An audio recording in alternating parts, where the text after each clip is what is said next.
దేవుని నామాన్ని బట్టి మీ అందరూ కూడా మరొకసారి మరి ఈ విధంగా కలుసుకోవడానికి ఇచ్చిన సమయాన్ని బట్టి ప్రభుని స్తుతిస్తున్నాను.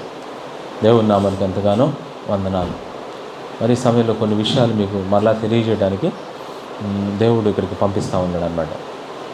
మరలా ఇది ఎలా ఉందంటే, ఇది పోయిన శనివారం అయిపోయింది, అంతకుముందు శనివారం అయిపోయింది, అంతకుముందు శనివారం అయిపోయింది. ఇట్లా మనం పోల్చుకుంటే మరలా అయితే రోజు కాదు కానీ మరొక శనివారం ఇట్లా ఎన్ని శనివారాలు మన ముందు వెళ్ళిపోయినాయి చూడండి ఒకసారి. నిజంగా ఎన్ని వారాలు, 4 వారాల కింద ఒక నెల కింద లెక్కెడితే ఎన్ని నెలలో, అన్ని నెలలన్నీ ఒక సంవత్సరం కింద కౌంట్ చేస్తే ఎన్ని సంవత్సరాలు నిజంగా మన ముందు అలా వెళ్ళిపోతున్నాయి. నిజంగా ఎన్ని విషయాలు మనం చెప్పుకుంటున్నామో తెలుసా. కొన్ని మనం యూట్యూబ్లో కూడా తీయటం ద్వారా అలా ఉండిపోతున్నాయి కొన్ని మెసేజ్లు. మరి వాటిల్లో చాలా విషయాలు మనం నేర్చుకుంటూ వచ్చాం. మరి ఈరోజు కూడా కొన్ని విషయాలు మీకు తెలియపరచాలనుకుంటున్నాం. కాబట్టి మేము చెప్పే మాటలు మీరు ఎక్కడ పెట్టాలంటే చెవిని పెట్టాలన్నమాట. చెవిని మనం పెట్టుకోవాలి. చెవిలో ఉండాల్సినవి ఉంటే అసలు చెవులకు రిపేర్లు ఏమి రావమ్మా. అంటే అర్థం ఏంటంటే, చెవిలో మనం నిజంగా ఉంచుకోవాల్సిన మాటలు చక్కగా ఉంచుకున్నప్పుడు నిజంగా మన యొక్క దేహం అంతా బాగుంటుంది అన్నమాట. మన శరీరం అంతా బాగుంటుంది.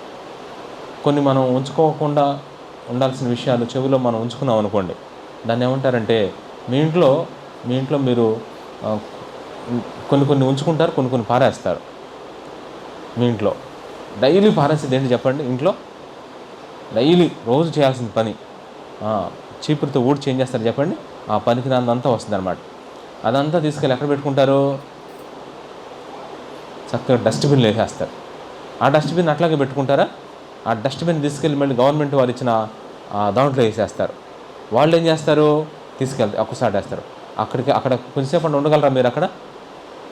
ఇక్కడున్న వేస్ట్ అంతా తీసుకెళ్ళి ఒక చాట గవర్నమెంట్ వాళ్ళు, మున్సిపాలిటీ వాళ్ళు ఒక చాట పేరు ఆడ పెడతారు, కుప్పలాగా పెడతారనమాట. అక్కడ కనీసం 10 నిమిషాలు ఉండగలరా మీరు? గుడ్ న్యూస్, మీకు వచ్చే వారం అక్కడే భోజనాలు అన్నాను అనుకోండి, ఎట్లా ఉంటుంది చెప్పండి? వస్తారా ఎవరన్నా?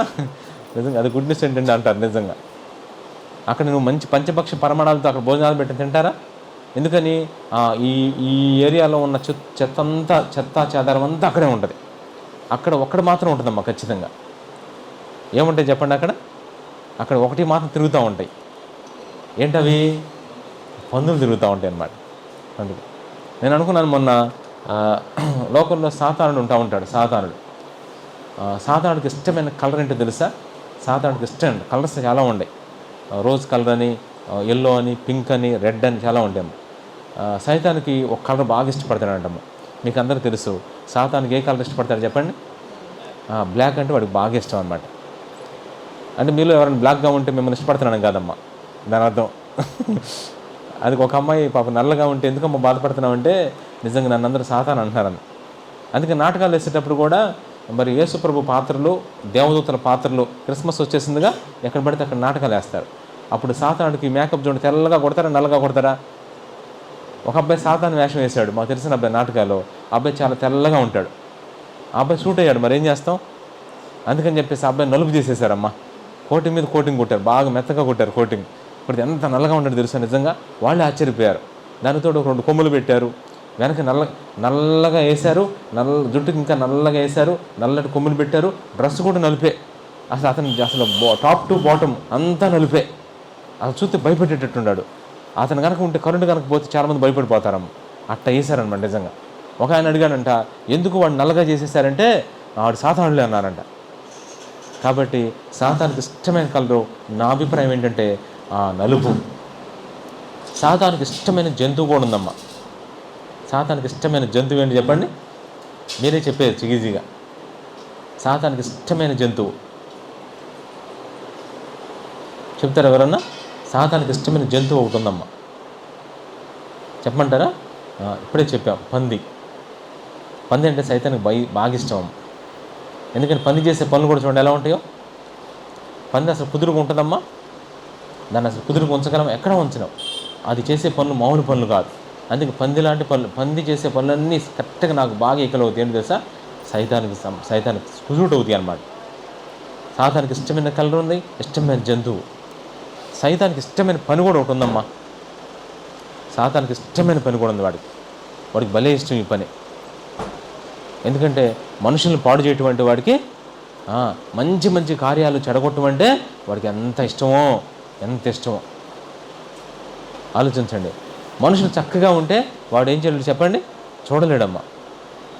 కుటుంబాలు చక్కగా ఉంటే చూడలేడు.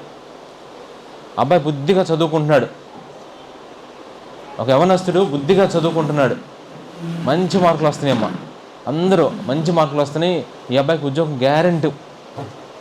అందరూ ఎక్స్పెక్ట్ చేస్తారు, తల్లిదండ్రులు అందరూ, ఊళ్ళో వాళ్ళందరూ ఈ అబ్బాయి టాప్లోకి వెళ్ళిపోతాడు, టాప్ టాప్ అంటున్నారు. అందరూ ఏమంటున్నారమ్మా? టాప్. అయితే అతని జీవితం టాప్ అయిపోయిందమ్మా. మీకు అర్థమైందా?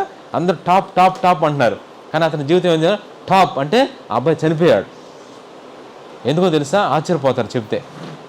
ఎందుకంటే ఆ అబ్బాయి టాప్ టాప్ అంటున్నారు అందరు, చాలా అద్భుతం అద్భుతం, మంచి ఉద్యోగం వస్తుంది, మంచి మ్యారేజ్ అయ్యింది అనుకున్నారు. కానీ వాడి మీద సాతాను కన్నుబడిందమ్మ. పడకూడని వాడు కన్నుబడింది. లోకంలో ఎవరైనా సుబ్బారావు అప్పారావు కనుబడినా బాగానే ఉండదు, కానీ ఎవరు కనుబడింది? సాతాను కనుబడింది. మంచి వాళ్ళ మీద పడుద్దమ్మ సైతాను కన్ను ఎప్పుడు కూడా. చెడ్డ వాళ్ళ మీద వాడి కన్ను ఉండదు. ఎందుకని చెప్పండి? ఎందుకంటే వాళ్ళ కళ్ళు వాడే కాబట్టి ఉండదు. కాబట్టి మంచి వాళ్ళ మీద వాడు కన్ను ఉంటుంది అనమాట. ఈ అబ్బాయి మీద పడింది. ఎందుకని? మంచి వాళ్ళ మీద సాతాను కన్ను ఎందుకు పడింది తెలుసా? వాడిని ఏం చేయాలి? పాడు చేసేసేయాలి. అందుకని సరిగ్గా బాగా టాప్లో ఉన్న క్యాండిడేట్ని ఏం చేశాడు? ప్రేమలో పడేటట్టు చేశాడు, ప్రేమలో పడేటట్టుగా చేశాడు. ప్రేమ సంబంధించిన సినిమాలు చూపించాడు, ప్రేమకు సంబంధించిన దృశ్యాలు చూపించాడు, తనలో తాను ఆలోచించుకునేటట్టు చేశాడు, తన మనసుని బ్లైండ్ చేసేసాడు. ఇక చివరికి ప్రేమ గుడ్డిదన్నట్టుగా అయిపోయింది పరిస్థితి. ఇక ఆ అమ్మాయి లేకపోతే ఇతను లేనట్టుగా జీవించేశాడు. చివరికి అమ్మాయి వాళ్ళ నాన్నగారికి ట్రాన్స్ఫర్ అయితే అమ్మాయి వెళ్ళిపోయింది ఇక్కడి నుంచి. వెళ్ళిపోయేసరికి బెకార్ అయిపోయాడు, పిచ్చోడైపోయాడు, చదువు లేదు, సంజయ్ లేదు. చివరికి ఏం చేయాలో అర్థం కాక మరి ఎట్లా అయిపోయాడంటే అట్లా అయిపోయాడు. చివరికి మనసులో బాధ ఎక్కువైపోయి త్రాగుడనే వ్యసనాన్ని నేర్చుకున్నాడు, సిగరెట్లు కాలుస్తున్నాడు. చివరికి తల్లిదండ్రులు దూరం అయిపోయారు, అనేక మంది తిడుతున్నారు. టాప్లో ఉండవలసిన వాడు ఎప్పుడేమవుతాడో బాటంకి వచ్చేసాడు, బాటం కిందకు వచ్చేసాడు, దిగజారిపోయాడు. ఇక చేయరాని పని అంటూ లేదు. ఇక బూతులు నేర్చుకున్నాడు, అసలు ఇక చదువు లేదు, అన్నీ ఫెయిల్ అయిపోయాడు. ఇక అతను ఇంటికాడ కూర్చుంటున్నాడు. చివరికి ఇక ఏం చేయాలి? మానసిక సమస్యతో చివరికి తనే సూసైడ్ చేసుకున్నాడు. చూడండి ఎట్లాంటి వ్యక్తి. అలా అందరూ ఒకటే, టాప్లో ఉండాల్సిన వీడు ఏమైపోయాడు? టాప్ అయిపోయాడు. నిజంగా చూసారా? దీని వెనక ఈ కుట్రకి కారణం ఎవరు చెప్పండి? సాతానుడు. అందుకే ఈరోజు ఒక వాక్యాన్ని మీకు చెప్పేసి ముగిస్తాను. చూడండి ఒకసారి అందరం కూడా నిర్గమాకాండం 15వ అధ్యాయం, నిర్గమాకాండం 15వ అధ్యాయం 57వ పేజ్, బైబిల్లో నుంచి 57వ పేజ్, 57వ పేజ్ 15వ అధ్యాయం 9వ వచనం చదువుకుందాం. 9వ వచనం.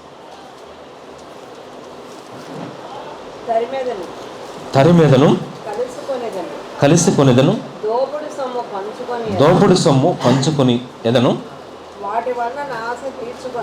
నా ఆశ తీర్చుకొందును, నా కత్తి దూసెదను, నా చెయ్యి వారిని నాశనము చేయనని శత్రువు అనుకొనును. జాగ్రత్త విన్నాం. మొదటి యోహాను రాసిన పత్రిక 3వ అధ్యాయం. మీరు అట్లాగే పెట్టండి అమ్మా, ఒకళ్ళు చదువుతారులే. మీరు తీసిన వాక్యం అట్లా పెట్టండి, మరి మార్చొద్దు. మొదటి యోహాను రాసిన పత్రిక 3వ అధ్యాయం 8వ వచనం. అపవాది మొదట నుండి పాపము చేయుచున్నాడు గనుక పాపము చేయవాడు అపవాది సంబంధి, అపవాది యొక్క క్రియలను లయపరచుటకే దేవుని కుమారుడు ప్రత్యక్షమాయను.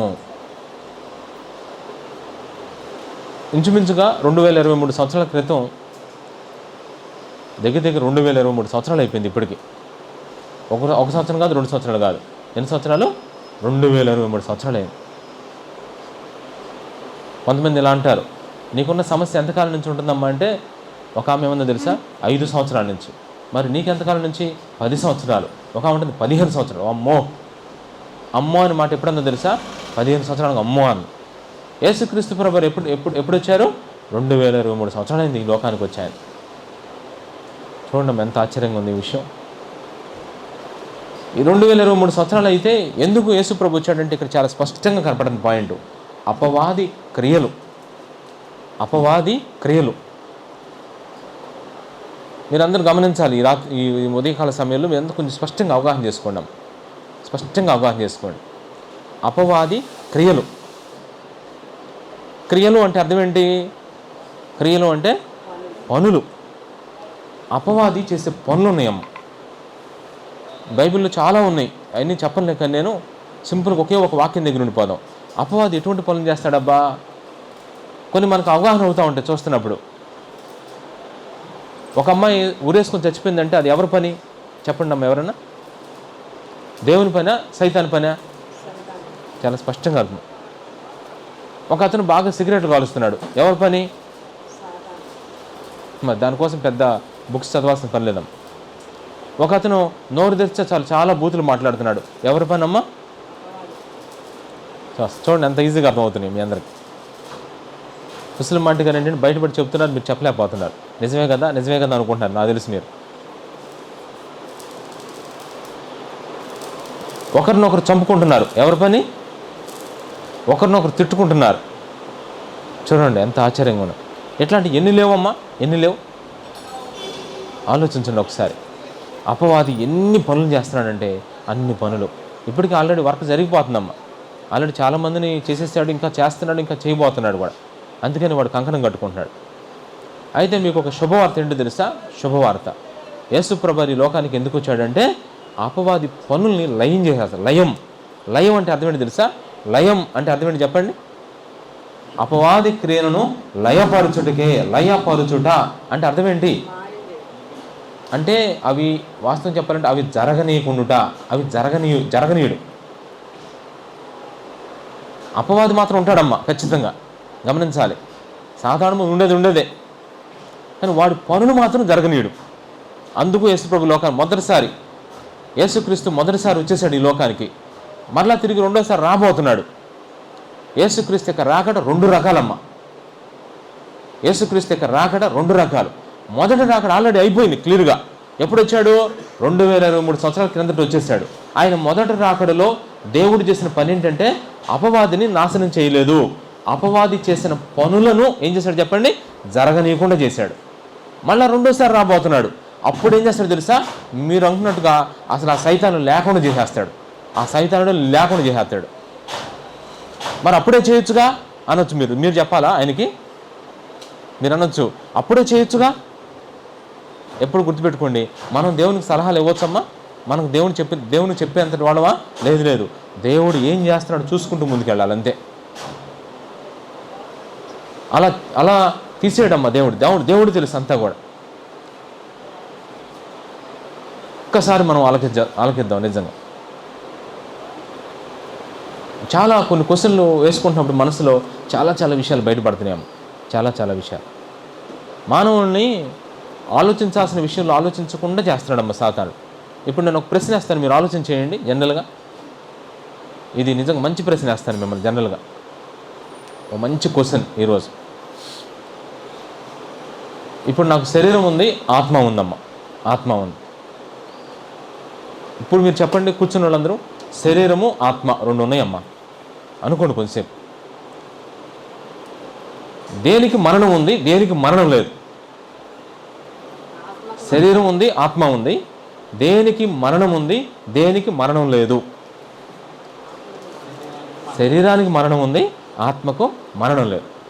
ఎంతమంది ఒప్పుకుంటారా మీ సత్యాన్ని?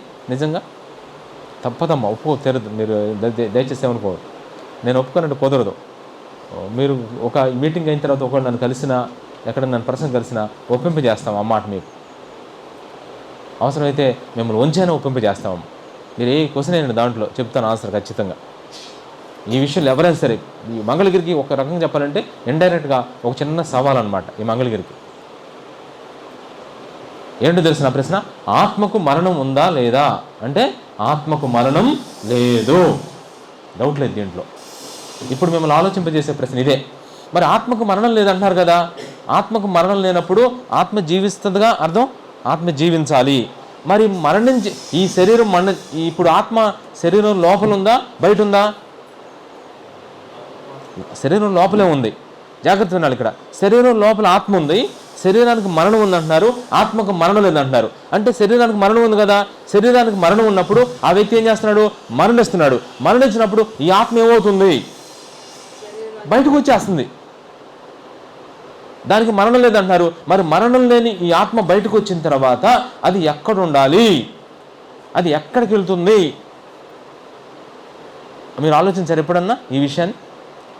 కాబట్టి రాత్రి నిద్రపోకుండా ఆలోచించండి. కొంతమంది ఆ అమ్మాయి గురించి ఆలోచిస్తే నిద్రపట్టలేదని, అప్పుల గురించి ఆలోచిస్తే ఇట్లాంటి నిద్రలన్నీ వద్దమ్మా.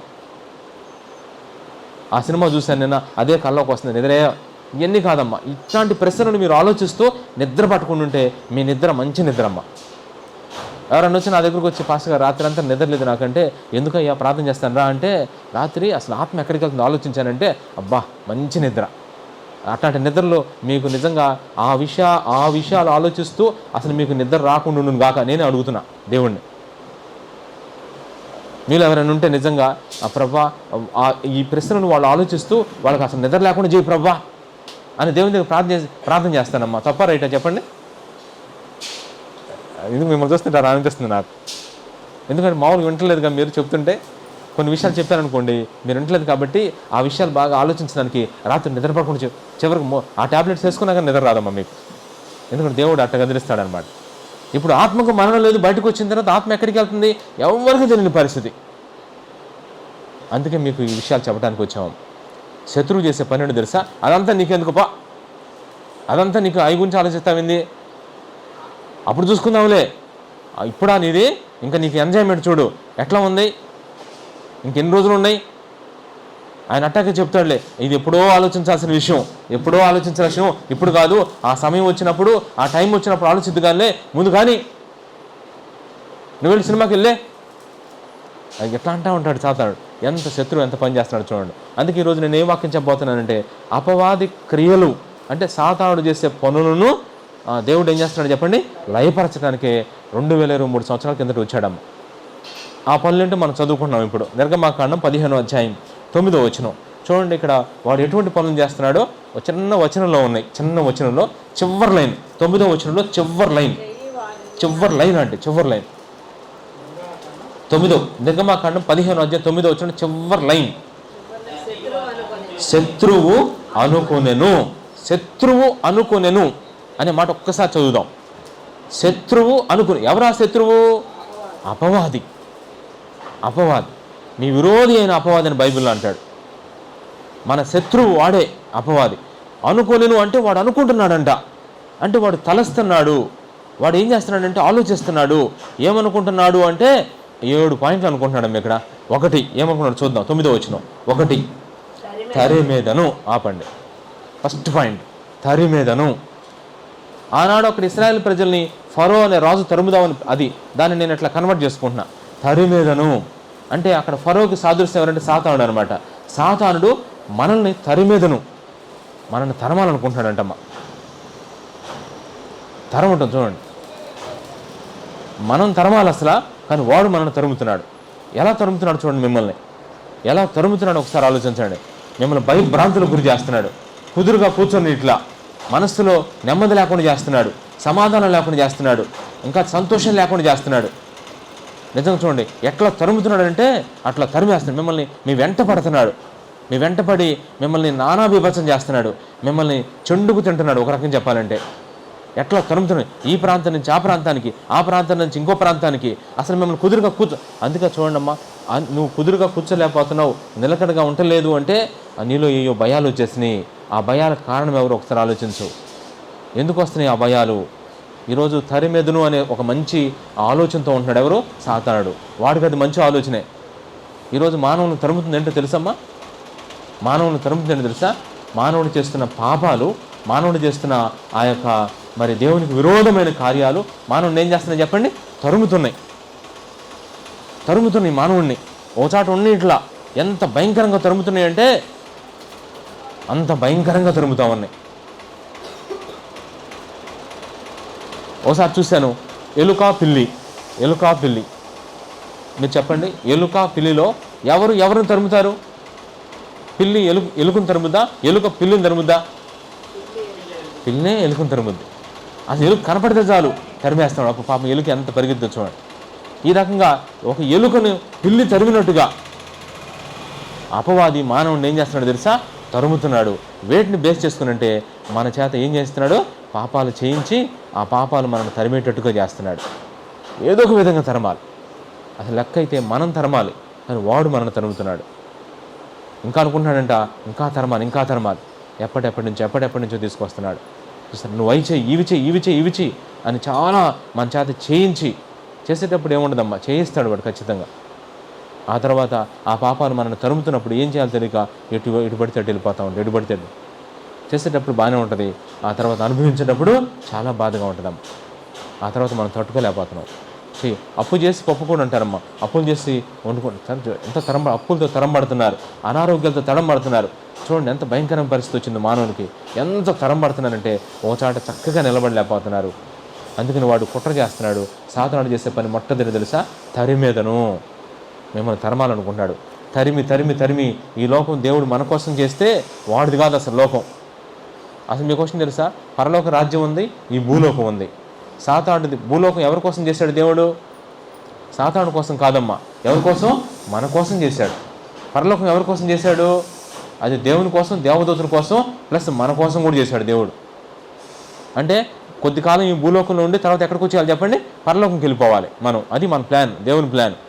మరి సాతాను లోకం ఏంటి? వాడిది పాతాళ లోకం. వాడి కోసం దేవుడు పాతాళ లోకం చేశాడు. మరి వాడి లోకానికి వాడు వెళ్లకుండా మన లోకంలో వాడు ఉంటూ ఒక మాట, మీ సొంత ఇల్లు ఉంది ఒకటి, మీ సొంత ఇల్లు అద్దెకుంటున్నాడు ఒకడు, ఎవరో ఒకళ్ళు అద్దెకుంటున్నారు. వాడు మీ మీద పెత్తనం చేస్తే మీరు వెళ్ళండి ఇక్కడి నుంచి అంటే ఎలా ఉంటుంది మీకు? మీ ఇంట్లో అద్దెకొండోళ్ళు, మీ సొంత ఇంట్లో అది అద్దెకొండ వాళ్ళు మిమ్మల్ని అంటున్నారు ఇక్కడి నుంచి మీరు వెళ్తారా లేదా అని ఓనర్స్ అంటే మీరేమనుకుంటారమ్మా చెప్పండి? నువ్వెవరెవరు తరంటాను నన్ను అంటారా లేదా? మీరు ముందు ఖాళీ చేసేయండి అంటారు. అద్దెకొండలు ఎంత ఎనిమిదిగా ఉండాలి. కానీ ఈ లోకం మంది దేవుడు మనకిచ్చాడు. మనకిచ్చిన లోకాన్ని వాడు ఏం చేశాడు చెప్పండి? ట్రాప్ చేసి ఏం చేస్తున్నాడమ్మా? మనను తరుముతున్నాడు.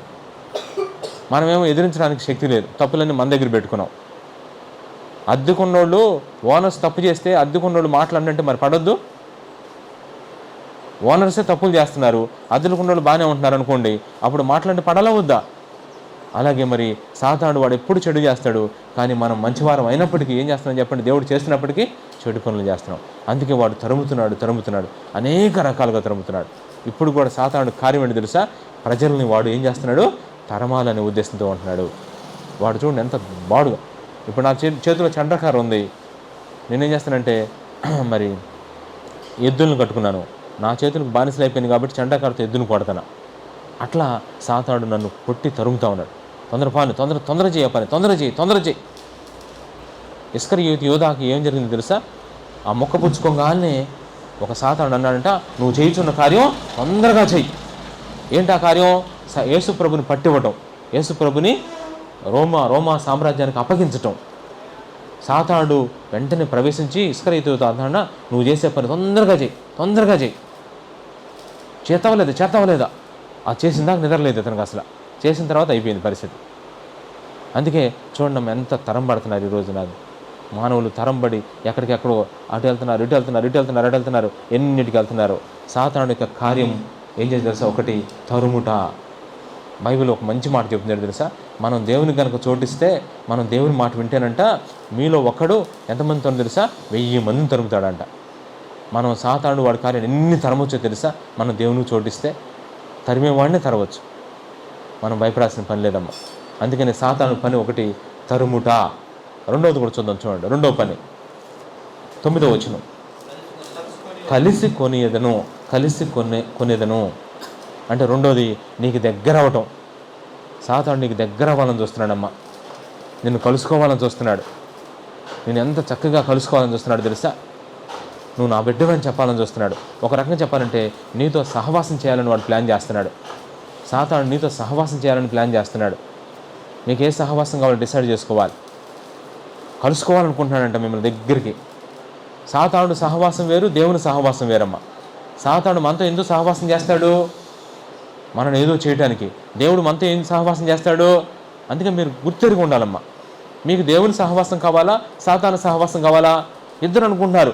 దేవుడు కూడా అనుకుంటున్నాడు వీళ్ళతో నేను సహవాసం చేయాలి.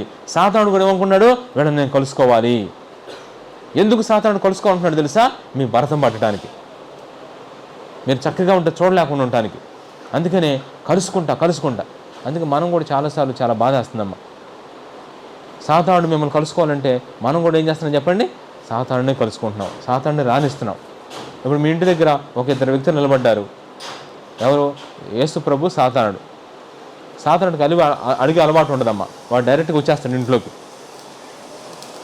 వాడేమో ఇక మేము పర్మిషన్ లేదు, ఇక డైరెక్ట్గా ఇంట్లోకి వచ్చేస్తున్నాడు. ఆ డోర్ని భద్ర కొట్టుకొని వచ్చేస్తున్నాడు.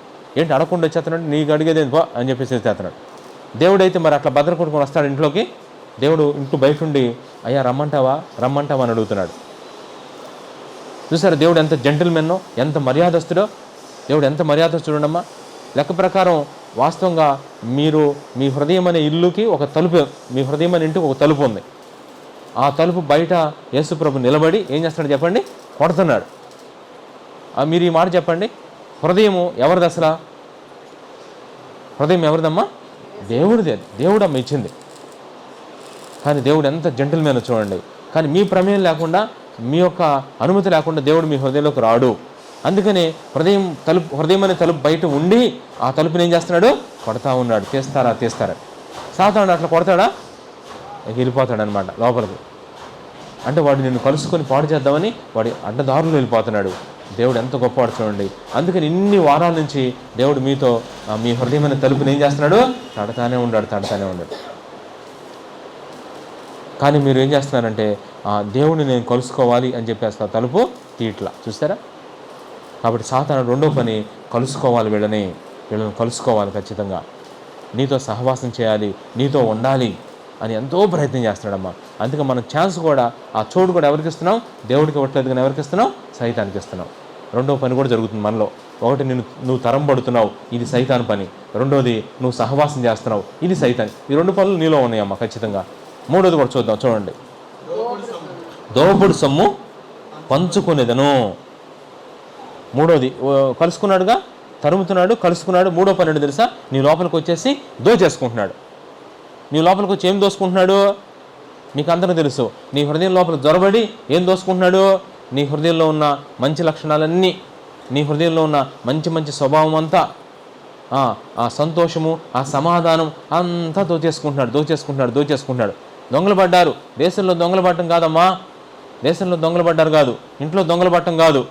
దేశంలో దొంగలు పడితే కొంచెం భరించవచ్చు, ఇంట్లో దొంగలు పడితే ఎట్లా కోట్ల అడ్జస్ట్ అవ్వచ్చు. కానీ ఎక్కడ పడ్డారు ఇప్పుడు దొంగలు? ఎక్కడమ్మా? హృదయంలో దొంగ. తెలుసా నీకు ఈ విషయం? ఇంట్లో దొంగలు పడితే మీరేం చేస్తారు చెప్పండి అమ్మా? చక్కగా వచ్చారు, రాక వచ్చారని చెప్పి కూర్చోబెట్టి అన్నీ పెడతారమ్మా. మేము ఎప్పటి నుంచి అనుకుంటున్నాం అసలు అందరి ఇళ్ళలో దొంగలు పడుతున్నారు, మా ఇంట్లో దొంగలు పడతలేదు, రెండమ్మా అని చెప్పేసి వెంటనే అన్నీ చేస్తారా? దొంగలను ఏం చేస్తారు చెప్పండి మీరు? 4 తన్నరు, లేకపోతే వచ్చారు కానీ ఇంకెప్పుడు ఎక్కడికి రావకండి అని చెప్పేసి ఇంట్లో కొంచెం బియ్యం అన్నీ పెడతారా? చెప్పండి అమ్మా. వాడు వచ్చి ఏం చేస్తాడు తెలుసా? మిమ్మల్ని కూడా ఎట్లుంటారు, మీరు బాగున్నారని చూడ్డాడు. వాడు పనాలు లేని చెప్పండి, ఏది మంచిదైతే దోసుకుపోతాడు. ఇంట్లో దొంగలు పడితే దొంగలు ఎటువంటిది తీసుకెళ్తారు చెప్పండి? విలువ లేనివా? అక్కడ బండి రిపేర్ ఉంది, అది తీసుకెళ్తారమ్మా? ఎవరన్నా పాడైపోయిన వస్తువులు తీసుకెళ్తారా? ఇంట్లో విలువైన వస్తువులు మీద ఉంటాడు చూపంతా, విలువైనవన్నీ దోచుకుపోతాడు. ఇక వాడు దోచుకున్న తర్వాత పొద్దున్న లేసి అన్నీ దోచబడిన తర్వాత ఏం చేస్తా చెప్పు? గొడ్డ మరి ఆ కండవ నెత్తి మీద వేసుకుని ఏం చేస్తావు చెప్పు? లబోదిబో అంటావు. నిజంగా అదన్నా భరించవచ్చు. ఇప్పుడు దొంగలు ఎక్కడ పడ్డారు తెలుసా? అంటే ఇంట్లో పడిన దొంగలను గమనిస్తున్నావు, ఇతరులకు చెప్పి కొట్టిస్తున్నావు. దేశంలో దొంగలు పడితే దానికి అధికారులు అందరూ ఉన్నారు, చాలామంది ఒక నిఘా వర్గం ఉంది. మరి హృదయంలో దొంగలు పడుతున్నారే, దీనికి నిఘా వర్గం ఏది? బైబిల్ చెప్తా ఉంది, నా హృదయంలో ఎంతమంది దొంగలు ఉన్నారో తెలుసా? అది నేను గ్రహించలేకపోతున్నానే. శత్రువు కుట్ర అట్లా ఉంటుందమ్మా. మూడో పాయింట్ అదే చెబుతున్నాడు. ఏమంటున్నాడు మూడో పాయింట్లో? దోపుడు సొమ్ము పంచుకుంటాను. దోపుడు సొమ్ము మన హృదయాల్లో నుంచి దేవుడు అనుగ్రహించిన ఆ పీస్ఫుల్ అంటే సమాధానకరమైన వాతావరణాన్ని దొంగిలించేస్తాడు, ఆ సంతోషాన్ని దొంగిలించేస్తాడు, ఆ ప్రేమను దొంగిలించేస్తాడు, ఆ నిగ్రహాన్ని దొంగిలించేస్తాడు. మంచి లక్షణాలన్నీ వాడు ఏం చేస్తాడో తెలుసా? దోచేసుకుంటాడు. అది దోపుడు సొమ్ముని పంచుకుంటాడంట వెళ్ళి. చూసావా? పలానా సోరమ్మ హృదయంలో జొరబడి అదిగో ఆమె హృదయంలో మంచితనాన్నంతా దొంగిలించా, అదిగో పలానా సుబ్బారావు హృదయంలో జొరబడి ఈ మంచితనాన్నంతా తీసుకొచ్చా, అదిగో పలానా శ్రీనివాసరావు హృదయంలో జొరబడి ఆ మంచితనం అంతా తీసుకొచ్చా అని చెప్పుక దోపుడు సొమ్ము అంట. అప్పుడు ఆ దోపుడు సొమ్ముతో ఎంజాయ్ చేస్తారంట వాళ్ళు. ఎవరాళ్ళు? సాతానుడు వాడు దోతులు. అప్పుడు వాళ్ళేం పాడైపోతుంటే వీళ్ళు ఎంజాయ్ చేస్తున్నారు. దోపుడు సొమ్ము పంచుకోవాలని చూస్తున్నాడు సాతానుడు. జాగ్రత్త. సాతానుడు పనులు చూసారు ఎట్లా ఉన్నాయో? ఇప్పుడు 3 పనులు చెప్పా. 1 వాడు తరుముతున్నాడు, 2 మీతో మీతో సహవాసం చేస్తున్నాడు, 3 మీలోంచి దోచేసుకుంటున్నాడు. జాగ్రత్త అమ్మ, ఈ దొంగను పసిగట్టకపోతే మీ జీవితం కొలాప్స్ అయిపోద్ది. ఇంట్లో దొంగలను పసిగట్టకపోతే అలవాటు చేసుకుంటే వాడు వచ్చి ఇంట్లో మొత్తం దోచేసుకుంటాడు. అది ఇల్లే కానీ ఏముండదు. కానీ హృదయంలో దొంగలు పడితే వాడు దోచేస్తే ఇక జీవితం ఏమైపోయింది చెప్పండి. ఇంట్లో దొంగలు పడి పాడు చేస్తే ఇల్లు అంతా పాడైపోయినట్టుగా హృదయంలో దొంగలు పడి మొత్తం దోసుకుపోతే హృదయం అంతా పాడైపోద్ది. హృదయం పాడైపోయిందంటే జీవితమే పాడైపోద్దాం. అందుకే జాగ్రత్త, శత్రు పనులు మనం ఒకసారి గమనిద్దాం. 3వది దోపుడు సొమ్ము, అంటే దోచుకునేవాడు, దోచుకుంటున్నాడు. ఆలోచన మన పేపర్లో కూడా చదివానమ్మా నేను. మంగళగిరిలో దొంగతనాలు ఎక్కువ అవుతున్నాయంట. నిజమేనా? పేపర్లో చదివాను నేను న్యూస్. మంగళగిరిలో దొంగతనాలు జరుగుతున్నాయంట. జాగ్రత్త అమ్మ, ఏం కంగారు పడద్దులేము. కానీ నిజంగా మంగళగిరిలో మాట దేవుడు కానీ నిజంగా సాతానుడు మాత్రం అనేక మంది హృదయాల్లో పడుతున్నాడు అమ్మ. ఇప్పుడు వాడికి ఇది అదే అనేది అనేకమైన హృదయాలను దోచేసుకుంటున్నాడు. నిజంగా ఈరోజు ఒక చిన్న ప్రశ్న, ఈ మంగళగిరి పట్టణంలో సాతానుడు దోచుకున్న హృదయాలు ఎన్ని? మంగళగిరి పట్టణంలో ఎన్ని ఏళ్లలో దొంగలు పడ్డారు అంటే, ఎన్ని ఏళ్లలో దొంగలు పడ్డారు ఫింగర్ మీద చెప్పొచ్చు. కానీ ఈ సాతానుడు కనపడకుండా ఎన్ని హృదయాలను దోచుకుంటున్నాడు చెప్పండి. Question mark. ఎంతమంది హృదయాలు, ఈ షాపులో ఎంతమంది హృదయాలని సైతానుడు దోచుకుంటున్నాడు? సాతానుడు దోచుకున్న హృదయాలలో ఎన్ని హృదయాలు ఉంటున్నాయి? నా హృదయం కూడా ఉంది అని మీరు ఈరోజు చెబితే, ఈరోజు చివరికి మీకు ఒక న్యూస్ చెప్పి నేను ముగిస్తాను. ఇది 3వ పని. 4వ పని కూడా చూద్దాం. చూడండి, దోచుకోవడం 4వది. వాటి వలన నా ఆశ కొనియదను. 3వది నా ఆశ. సాతాను ఆశ తీర్చుకుంటాడంట. ఇది 4వ పని. సాతాను యొక్క ఆశ, తన ఆశ తీర్చుకోవాలంటమ్మ. అమ్మో, సాతానుడు ఆశ నిజంగా చూడండి ఎంత ఆశ ఉంటుంది. మీరు ఆశ్చర్యపోతారమ్మా. నిజంగా సాధారణంగా మీరు ₹1,00,000 సంపాదించుకున్నారమ్మా, మీకు ఆశ ఉంటుంది 10 లక్షలు సంపాదించుకోవాలని. 10 లక్షలు సంపాదించిన తర్వాత ఇంకెంత ఉంటుందమ్మా ఆశ? ₹1,00,00,000. ఈసారి ₹1,00,00,000. కోటి సంపాదించిన తర్వాత ఇంకా ఎంత ఆశ చూసారా? మీ ఆశ ఏమో అది. కానీ సాతాను ఆశ ఏంటి తెలుసా? ఒకరిని పడగొడితే వాడి ఆశ తీరదమ్మా. మంగళగిరిలో 10 హృదయాలను దోచుకున్నావు కదా, నీ ఆశ తీరిందా అని అడుగుతున్నా ఈరోజు సైతాన్ని ఇక్కడ నిలబెట్టి. ఏ సాతానా, 10 హృదయాలను దోచేసుకున్నావు కదా, నీ ఆశ తీరిందంటే ఎక్కడ? ఇంకా కొన్ని ఉన్నాయి అంటున్నాడు. సరే, అవి కూడా దోచుకున్నాడు. ఇంకా ఏంటి అసలు నీ చెప్పంటే, ఈ ప్రపంచంలో ఉన్న ప్రతి హృదయాన్ని దోచుకొని వాడి వైపు తీసుకెళ్లాలంట. అది వాడి ఆశ అంట. అప్పుడు దాకా వాడు నిద్రపోడంటమ్మా. వామ్మో, చూసారా? ఈరోజు నిజంగా చాలామంది చూడండి ఎంతమంది చెడిపోతున్నారు. చెడు ఎక్కువ ప్రబలిపోతుంది. మీరు అనుకున్నట్టుగా చూడండి, కావాలంటే చెడుకి ఎంత వ్యాపించే గుణం ఉందో తెలుసా? అందుకే ఒక చెడు పని చేద్దామంటే ఎంతమంది తోడవుతున్నారు చెప్పండి? నేను ఒక చెడు పని చేయబోతున్నాను, సంతకాలు పెట్టండి అంటే ఎంతమంది పెడతారు చెప్పండి? చాలామంది. చూసి ట్రూప్ ఎంతమంది, ఎంత ఆశవాడు అంటే అసలు ఆశ తీరట్లేదు వాడికి. సాధారణ యొక్క ఆశ మామూలు ఆశ కాదు. వాడి యొక్క కంకణం అంటే వాడి యొక్క మెయిన్ టార్గెట్ ఏంటి తెలుసా? ప్రపంచాన్ని పాడు చేయాలి. అందుకని నేను ఇందాక చెప్పాను, సాతానికి ఇష్టమైన కలర్ చెప్పాను, సాతానికి ఇష్టమైన జంతువు చెప్పాను, సాతానికి ఇష్టమైన పని చెప్తున్నా. ఇప్పుడు సాతానికి ఇష్టమైన పని ఏంటి తెలుసా? సాతానికి ఇష్టమైన పని బాగా మానవుడిని ఏం చేయాలి చెప్పండి? నాశనం చేయటమే. ఒక రకంగా చెప్పండి, మానవుడిని దేవునికి దగ్గరగా చేయకూడదు. అందుకే ఇప్పుడు కూడా నాకు ఆశ్చర్య విషయం, ఈ సమాధానం తెలియట్లేదమ్మా నాకు. ఏంటి తెలుసా? మీరు ఒకసారి ఆలోచించండి. బైబిల్ని చాలామంది ద్వేషిస్తారా, ద్వేషించరా? మీరు చెప్పండి ఈ ప్రశ్నకి. బైబిల్ని చాలామంది ద్వేషిస్తారా, దూషిస్తారా? చెప్పండి. ఖచ్చితంగా ద్వేషిస్తారు, దూషిస్తారు. ఎందుకని ఆన్సర్ చెప్పండి. అసలు ఎంత ఆశ్చర్యంగా ఉంది చూడండి అమ్మా. ఇక్కడే మీరు ఆలోచించవచ్చు. బైబిల్ని ద్వేషిస్తున్నారు. కారణం ఏంటంటే ఇక్కడే మనకు అర్థమైపోతుంది. ఎందుకు ద్వేషిస్తున్నామంటే నాకు తెలియదు అంతే అంటారు. ఎందుకు తెలుసా? సాతాను యొక్క క్రియలు ఏమైపోతాయి చెప్పండి? బైబిల్ వస్తే లయమైపోతాయి. అందుకే తట్టుకోలేరమ్మా. ఇప్పుడైనా నమ్మొచ్చు మీరు, ఏం పర్లేదమ్మా. ఇక్కడ మాత్రం సాతానుడు ఒకటే అన్నాడు, నా ఆశ తీర్చుకోవాలి. ఈరోజు సాతాను ఆశ నువ్వు తీరుస్తావో, యేసయ్య నీ మీద పెట్టుకున్న ఆశ ఉందమ్మా. ఆశ నువ్వు తీరుస్తావు, నీ ఇష్టం అమ్మా. ఇప్పటికే సాతాను 4 పనులు చేస్తున్నాడు. 1 తరుముతున్నాడు, 2 కలుసుకుంటున్నాడు, 3 దోచుకుంటున్నాడు, 4 ఆశ తీర్చుకుంటున్నాడు. ఇక 5వ చూడండి అమ్మ ఒకసారి. 5వది, నా కత్తి దూసేదను. అమ్మో, కత్తి దూస్తాడంట. కత్తి దూయటం చూడండి. ఎప్పుడు దూస్తారమ్మ కత్తులు? ఆయన కత్తి, సాతానుడు కత్తి దూస్తున్నాడంట. అందుకే చాలామంది మీద దూస్తున్నాడమ్మ ఇప్పుడు సాతానుడు. చర్చికి వెళ్తుంటే ఏం దూస్తున్నాడు చెప్పండి? చర్చికి వద్దాం అనుకుంటున్నాను పాస్టర్ గారు ఈ రోజు నుంచి అంటే, ఎక్కడికి వెళ్ళేది నువ్వా అంటున్నాడంట భర్త. వెంటనే కారాలు మిరియాలు నూరుతున్నాడంట, కత్తులు నూరుతున్నారు. ఏం పని చేస్తుంది? ఏం తప్పు ఏం చేస్తుంది అయ్యా నీ భార్య వెళ్ళి భర్త దగ్గర అంటది, ఏమండి ఎందుకు ఈ తాగుడు, అనవసరంగా జీవితాన్ని పాటు చేసుకున్నామంటే కత్తి దూతున్నాడంట. ఇప్పుడే వచ్చేటప్పుడు ఒక న్యూస్ తెలిసింది నాకు. ఒక సహోదరిని వాళ్ళ ఆయన కొడుతున్నాడంట భయంకరంగా. నేను ఆరాధిస్తే ఎందుకు కొడుతున్నారంటే కారణం ఏం లేదు, ఆయన వేరే తప్పు పని చేస్తుంటే అది వద్దు అని ప్రార్థన చేస్తుందేమో.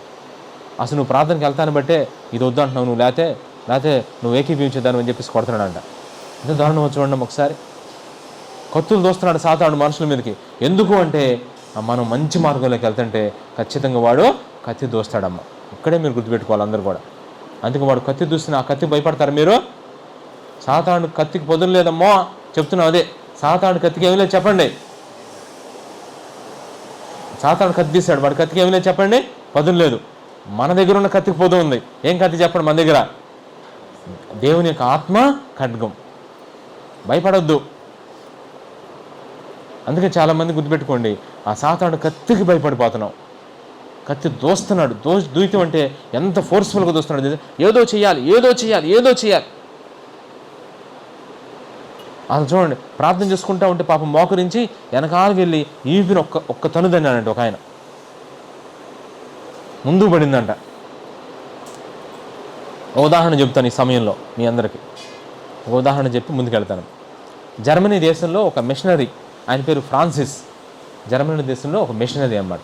ఆయన పేరు ఫ్రాన్సిస్ అమ్మ. ఒకరోజు ఒకసారి వాక్యం చెప్పడానికి వెళ్ళాడు. అందరు చాలామంది కూర్చున్నప్పుడు ఇక స్టేజ్ మీద నుంచొని వాక్యం చక్కగా చెప్తున్నాడు. బాగా ఫోర్స్ఫుల్గా చెప్తున్నాడు, ఆవేశంతో చెప్తున్నాడు, దేవుని యొక్క ఆత్మావేశంతో ప్రకటిస్తూ ఉంటే ఈలోపు మధ్య నుంచి ఒక ఆయన లేచాడంట. లెగ్సి స్టేజ్ దగ్గరికి వచ్చాడంట. దగ్గరికి వచ్చి అప్పుడు ఈయన చెప్తా స్టేజ్ దగ్గరికి వచ్చేసరికి ఆయన వైపు చూశాడంట.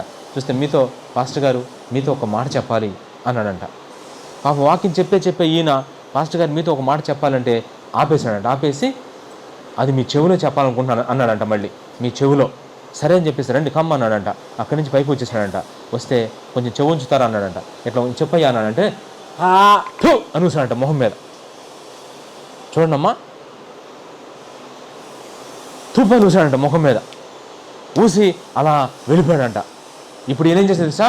ఉయ్యంగాలు వెంటనే కచ్చిపు తీసుకొని వెంటనే తీసేసి ఫోర్స్ఫుల్గా వాక్యం చెప్తున్నాడు. మామూలుగానే వాక్యం చెప్పేస్తున్నాడంట.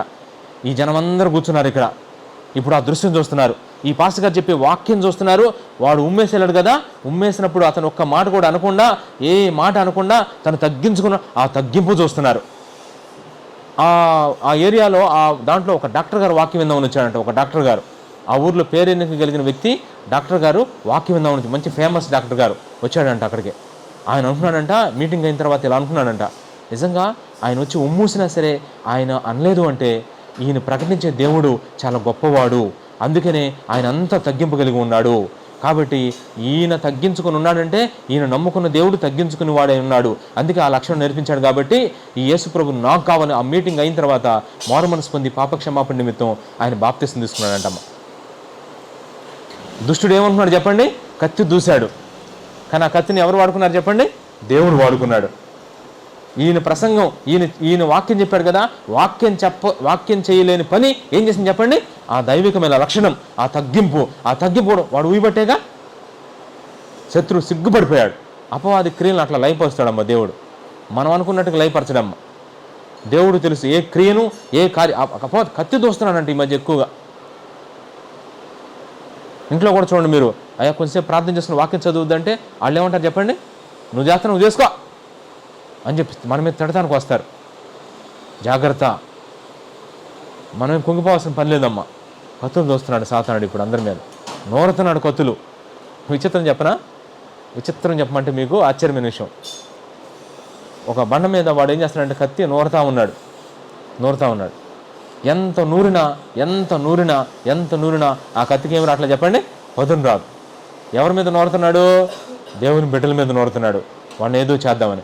ఎంత నూరుతున్నా సరిగ్గా అక్కడికి వచ్చేసరికి ఏమేమి చెప్పండి, పదును రావట్లా. కారణం ఆ పదును ఏమైపోతుంది? అపవాది క్రియలను లయపరచుడికే లయం చేసేస్తున్నాడు దేవుడు.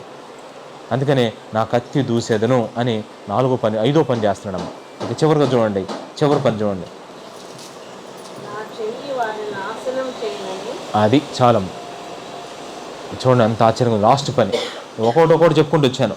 1 తరుముతున్నాడు, 2 కలుసుకుంటున్నాడు, 3 దోచుకుంటున్నాడు, 4 ఆశ తీర్చుకుంటున్నాడు, 5 కత్తి దూస్తున్నాడు, 6 నాశనం చేస్తున్నాడు. నా చెయ్యి వానిని నాశనము చేయునని. అమ్మో ఎంత భయంకరంగా ఉన్నాడు చూడమ్మ. బైబిల్లో ఒక మాట ఉందమ్మా, ఆయా సమయాల్లో అంటే ఒక అపవాది అంటే ఒక వ్యక్తిని పడుతున్నాడంట. తరచుగా అతను పట్టి అంటే ఎక్కడ తీసుకెళ్తుందంట? అగ్నిలోనూ నీళ్లలోనూ పడేస్తుందంట. అక్కడ మాట రాయబడింది తెలుసా? వాడిని నాశనం చేయవలనని అంటుంది అక్కడ. వాడిని నాశనం చేయవలనని వాడిని తరచుగా అగ్నిలోనూ నీళ్లలోనూ పడేస్తున్నాడంట. ఆ మాట అది కూడా చూద్దాం. మార్క్స్ 9వ అధ్యాయం.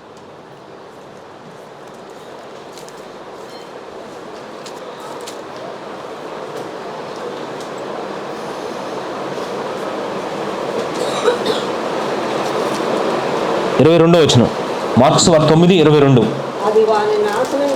అది వారిని నాశనం చేయవలనని తరచుగా అగ్నిలోను. చూసారా?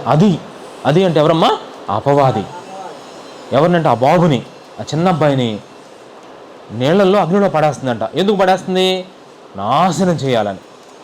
నాశనం. వీటి అర్థాలు వేరుగా ఉన్నాయి అమ్మా, చెప్పలేను కానీ నేను మామూలుగా చెప్పేస్తాను అంతే. నాశనం ఇంపార్టెంట్ ఇక్కడ. సాతానుడు ఈ పనులు ఎందుకు చేస్తున్నాడు? నిన్ను తరుముతున్నాడు, నీ దగ్గర కలుసుకుంటున్నాడు వచ్చి చాలాసార్లు. సాతానుడు నిన్ను చాలాసార్లు కలుసుకుంటున్నాడు. అంతేకాదు వాడు ఆశ తెచ్చుకుంటున్నాడు, కత్తులు దోస్తున్నాడు, దోచుకుంటున్నాడు. ఇవన్నీ ఎందుకు చేస్తున్నాడంటే కీలకం ఏంటో తెలుసా? నేను చెప్పాను, సాతానికి ఇష్టమైన పని ఏంటయ్యా అంటే అది మనిషి యొక్క జీవితాన్ని పతనం చేయాలి. అది మీ ఇష్టం అమ్మ. సాతానుడు ఎప్పుడైనా సరే మీరు మించిపోయింది లేదు. కొన్నిసార్లు వాడి కుట్రలను మీరు ఛేదించాలి. సాతాను యొక్క కార్యాలు మీరు ఎదుర్కోవాలి. సాతాను కార్యాలు మీరు జయించాలి.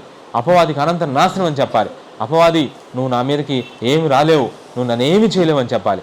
అలా చేయాలంటే ఈ లోకంలో మీకు ఏ స్కోపు లేదమ్మా. ఒకే ఒక మార్గం ఉంది, ఒకే ఒక మార్గం. అదే నేను చెప్తున్నాను, యేసుక్రీస్తు ప్రభు తప్ప ఇంకే మార్గంలో నీకు ఆ ఛాన్స్ లేదమ్మా. యేసు ప్రభుని నమ్ముకుంటే, యేసు ప్రభు దగ్గరికి వస్తే, యేసు ప్రభుకి నీ హృదయం ఇస్తే అపవాది క్రియలు నీ మీద పనిచేయడానికి ఆయన ఒప్పుకోడు. మీరే అపవాదిని ఎదిరించవచ్చు.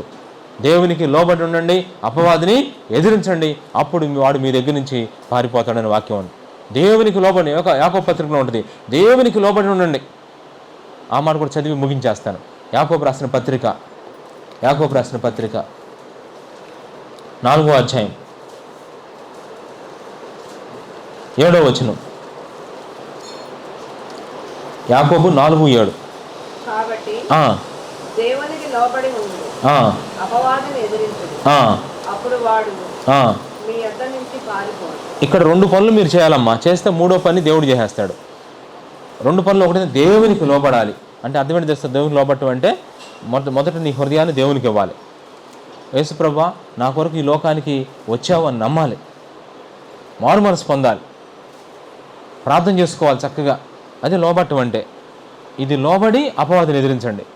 మంచి పనులు చేయండి, దేవుడు చెప్పిన మంచి పనులు చేయండి, అపవాదిని ఎదిరించండి. అప్పుడు వాడి ప్లాన్స్ అన్నీ ఏమైపోతాయి చెప్పండి? మీ మీద జరగవమ్మ. ఇందాక చెప్పినట్టుగా ఇక నిన్ను తరమటం ఉండదు, వాడు నిన్ను కలుసుకోవటం ఉండదు. భయపడిపోతాడు నువ్వంటే. అపవాదికి భయపడేవాడు కాదు. ఈరోజు మీతో చెప్తున్నాను, అపవాదికి భయపడేవాడిగా ఉంటావా, అపవాదిని భయపెట్టేవాడిగా ఉంటావా? చెప్పండి అమ్మ మీరు. మీకు ఈ విషయం అర్థం కాదేమో. అపవాదికి భయపడేవాడిగా ఉంటావా, అపవాదినే తిరిగి భయపెట్టేవాడిగా ఉంటావా? అయ్యో అపవాదిని భయపెడతాం బాబు, అది జరుగుద్ది అంటే ఖచ్చితంగా జరుగుద్ది దేవునికి లోబడితే. అదే చెబుతాం, అపవాదిని ఎదిరించండి, వాడు మీ ఎదురు నుంచి పారిపోతాడు. అందుకే యేసు ప్రభువారు పరలోకం నుంచి భూలోకానికి మొట్టమొదటికి ఎందుకు వచ్చాడు తెలుసా? అపవాది క్రియలను లయపరచుటకే. వాడి కార్యాలు మన మధ్య జరగనీయడం మా దేవుడు. అపవాది నాశనాలు జరగవు. దేవుడు రక్షణ జరుగుద్ది. అపవాది నాశనం చేయాలని చూస్తున్నాడు, దేవుడేమో రక్షించాలని చూస్తున్నాడు. మీ ఇష్టం, ఎవరిని నమ్ముకుంటారో, ఎవరి మీద ఆధారపడతారో, ఎవరిని అంగీకరిస్తారో అది మీ చాయిస్ అమ్మ, మీ ఇష్టం. ప్రార్థన చేసుకుందాం అందరం.